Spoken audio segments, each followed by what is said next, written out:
할렐루야 반갑습니다. 계속해서 이 성령으로 살고 성령을 행하라 43쪽에서 44쪽까지 단락이 예수님의 제자들에게서 배우라는 단락이고 내용이 맨 처음에는 요한복음 14장 15절에서 17절까지 말씀이 나옵니다. 너희가 나를 사랑하면 나의 계명을 지키리라. 그렇죠. 하나님을 사랑한다는 건 하나님의 계명을 지킨다는 거죠. 우리가 먼저 하나님을 사랑한 게 아니고 하나님께서 우리를 먼저 사랑해 주셨고, 우리를 먼저 사랑해 주셨다는 게 뭡니까? 우리를 먼저 사랑해 주셔서 독생자이신 예수님을 이 땅에 보내셔서 십자가에서 죽으시고, 그 죽으시고 부활하신 그 은혜를 통해서 우리가 하나님께 나갈 수 있는 길이 열렸고, 그렇게 은혜 가운데 예수님을 믿는 자는 하나님과의 관계가 회복되어지고 사망에서 생명으로 옮겨지는 영원한 복을 받게 되는 것이지요. 그리고 그렇게 그 은혜를 아는 사람은, 그 사랑을 아는 사람은 하나님의 계명을 지키리라. 이제 예수 믿지 않을 때는 우리가 무엇을 먹을까 마실까 입을까 내가 주인 되어서 하고 싶은 대로 살았지만, 이제 하나님의 은혜로 새 존재로 된 우리는 이제 그렇게 사는 존재가 아니라, 나를 위해 사는 존재가 아니라, 나라는 존재는 없고 이제 하나님을 위해 사는 존재로 우리 존재가 바뀌었지요. 그래서 늘 하나님과의 관계를 점검하고, 우리가 우리 인생의 주인이 아니라 우리 인생의 주인은 하나님이라는 사실, 늘 그분을 주인으로 모시고 그분의 다스림 가운데 그분의 뜻을 이루기 위해서, 그분을 기쁘시기 위해서 그렇게 그분을 섬기고 살아가야 하는 것이죠. 그런데 그 살아가는, 그 섬기는 그 모든 것에는 바로 그분을, 하나님을 사랑하는 게 있어야 되죠. 사랑이 없으면 뭐든지 억지로 하게 돼 있고, 억지로 하다 보면 지치게 돼 있고, 그런데 사랑하는 거, 사랑하는 사람을 한번 생각해 보시면, 사랑하는 사람을 위해서 계산하지 않고 사랑하기 때문에 다 할 수 있는 것처럼 하나님을 사랑하게 되면 계명도 지키게 되는 거죠. 아무튼 그리고 그 뒤에 보니까 내 아버지께 구하겠으니 그가 또 다른 보혜사, 또 다른 보혜사가 바로 성령님을 가리키죠. 성령님,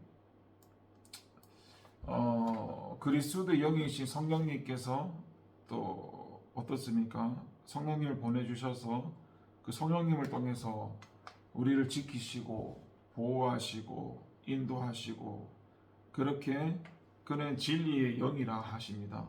그리고 세상은 능히 그를 받지 못하나 이는 그 그를 보지도 못하고 알지도 못함이라. 그러나 너희는 그를 아나니 그는 너희와 함께 거하시며 또 너희 속에 계시겠음이라. 성령님을 보내주심으로써 성령님이 오시기까지, 또 그 약속을 받고 나서 예수님이 부활하시고 50일째 되는 날, 이제 그들이 계속 다락방에서 기도하고 있을 때 오순절날 성령님이 임하죠. 그렇게 성령님이 또 다른 보혜사가 임해서 이제 그 성령님께서 이 예수님의 제자들과 120사도들을 그 안에 내주하셔서 이제 이끌어 가시죠. 그래서 내용에 보면 나무는 항상 그것을 자라게 하는 그 씨의 종류에 따라 존재한다. 짐승도 어미가 누구냐에 따라서 그 종 형태가 달라진다. 그 겨자씨만한 믿음, 겨자씨가 정말 작은 믿음인데 그 겨자씨가 작잖아요. 그런데 그런 겨자씨, 작은 겨자씨도 어떻습니까? 자라서 열매를 맺고 나무가 되면 어때요? 많은 생명을 살릴 수 있고 새가 깃들인다 했지 않습니까? 마찬가지로 이 성령, 우리는 하나님의 예수님 믿는 사람은 하나님의 생명이 접붙여져 있다 했잖아요. 그러니까 하나님의 생명이 있는 사람은, 그 우리 안에 하나님의 생명이 있는 사람은 하나님께서 그 생명을 자라게 하십니다. 자라게 하셔서 생명이 자라면 자랄수록 어때요? 이제 자라게 되면은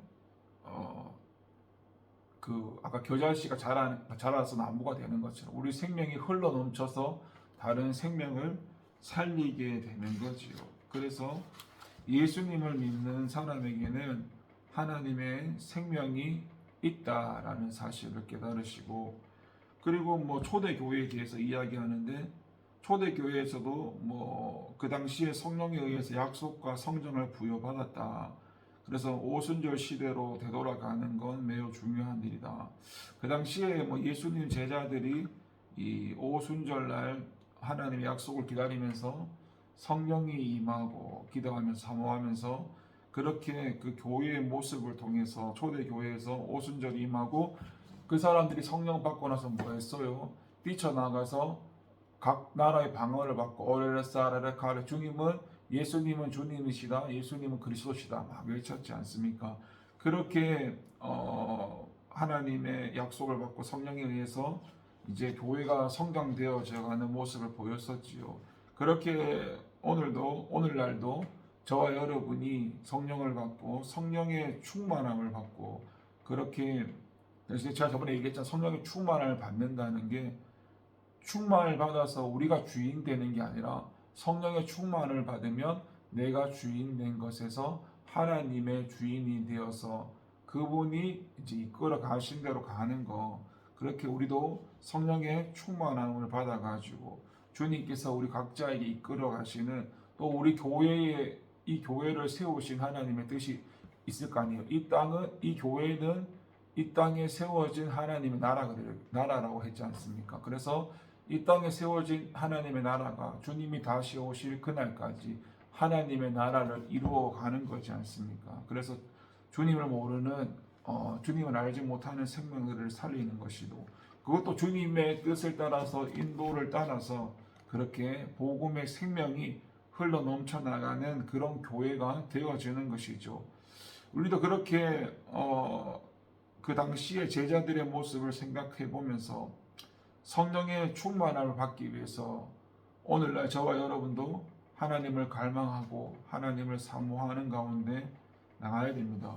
오늘날 이런 모습을 보면은, 예전에도 말했지만은 이거는 그렇게 믿음이 좋은 기준은 아닌데, 뭐 새벽 기도회든 수요 기도회든 금요 기도회든, 여기는 뭐 금요 중보 기도회란이 있지만 그러니까 어떤 보통 금요 예배라고 해야 되나, 그런 기도회가 따로 있는 건 아니잖아요.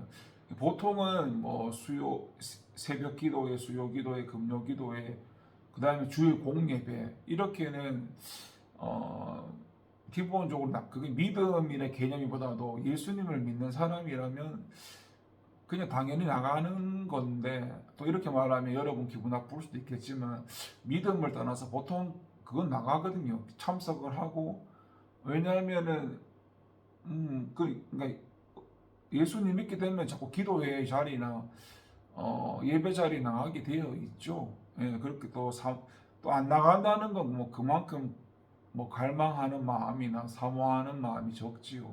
뭐 이렇게 얘기하니까 또 어떤 사람은 기분 나쁘게 생각하는 것도 하시는 분도 있는데, 근데 뭐 그거는 그분이 기분 나쁜 거고, 사실은 기도회나 예배 참석은 그냥 기본이, 그걸 강압하는 게 아니라 보통 은혜를 받은 사람이면 당연히 기본적으로 나가게 되겠죠.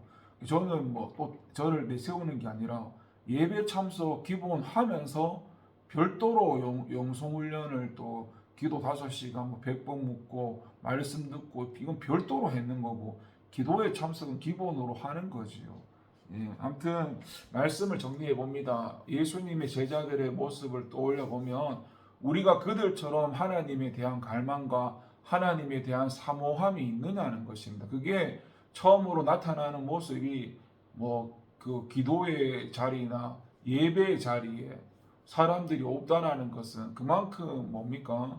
하나님에 대한 마음이 없다는 겁니다. 그래서 저번에 막 사람들이 뭐 전도사님 생각 아닙니까? 뭐 하나님에 대해서 함부로 얘기한다? 글쎄요, 여러분 진짜 여러분이 하나님을 생각하고 사모한다면은 예배 자리에 나오는 거 그 기본이 아닐까요?